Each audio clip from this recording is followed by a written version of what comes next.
अपूर्व अनुभव पाठ का सारांश।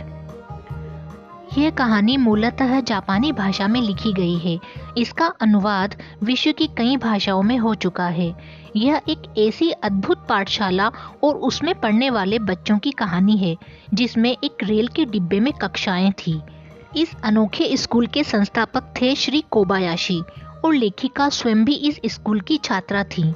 उन्हीं के बचपन के अनुभवों पर आधारित है पुस्तक तोतो चान का यह अंश अपूर्व अनुभव।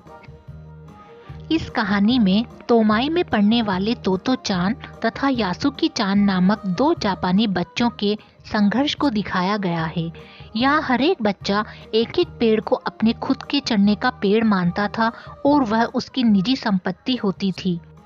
तोतो चान यासुकी चान को अपने पेड़ पर चढ़ने का न्योता देती है। यासुकी चान को पोलियो हो गया था जिस कारण वह पेड़ पर चढ़ नहीं सकता था। तोतो चान का पेड़ मैदान के बाहरी हिस्से में कोहोन बुत्सु जाने वाली सड़क के पास था। उस बड़े पेड़ पर चढ़ने पर पैर फिसलने लगते थे। ठीक से चढ़ने पर जमीन के 6 फुट की ऊंचाई पर स्थित द्विशाखा तक पहुंचा जा सकता था। वह झूले जैसी आरामदेह जगह थी। तोतो चान अक्सर खाने की छुट्टी के समय या स्कूल के बाद उस पर चढ़ी मिलती। वहां से वह दूर आकाश को या सड़क पर आने जाने वाले लोगों को देखा करती थी। तोतो चान यासुकी चान के साथ मिलकर उसे पेड़ पर चढ़ाने की योजना बनाती है। वे अपने घर में माता पिता को भी इस बारे में कुछ नहीं बताते। तोतो चान अपनी माँ से झूठ बोलती है कि वह यासुकी चान के घर जा रही है। वह यासुकी चान को स्कूल में मिलती है और उसे लेकर अपने पेड़ के पास पहुंचती है। इस पेड़ पर वह कई बार चढ़ चुकी है। तोतो चान चाहती है कि अब यासुकी चान भी उस पेड़ पर चढ़े। यासुकी चान भी पेड़ पर चढ़ने के विचार से बहुत उत्साहित हो जाता है।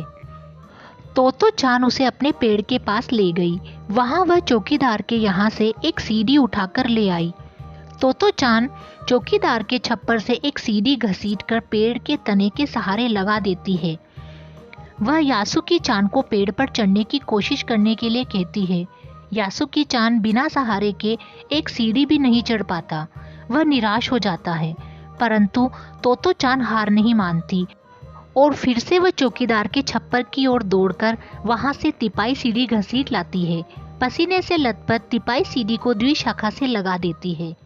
तोतो चान उसको एकाएक सीढ़ी पर चढ़ाकर उसे पूरा सहारा देती है। यासुकी चान भी पूरी शक्ति लगाकर पेड़ पर चढ़ने की कोशिश करता है। आखिरकार वह पेड़ के पास तक पहुंच ही जाता है। तभी तोतो चान को लगता है कि उसकी सारी मेहनत बेकार हो गई, क्योंकि यासुकी चान पेड़ के पास तो पहुंच गया किंतु पेड़ पर नहीं चढ़ पा रहा है। तोतो चान का रोने का मन होने लगता है, लेकिन वह रोती नहीं है।